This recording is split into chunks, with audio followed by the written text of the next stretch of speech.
Artie McYarty here with another one. Check out this weed puller by CKLT.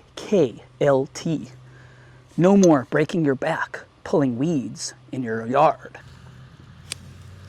There we go. There we go. Zoom in on this bad boy. Look at that. I'm able to easily extract some Bahia grass that's infiltrating into my St. Augustine grass, and or some grassy weeds like sedge and that sort.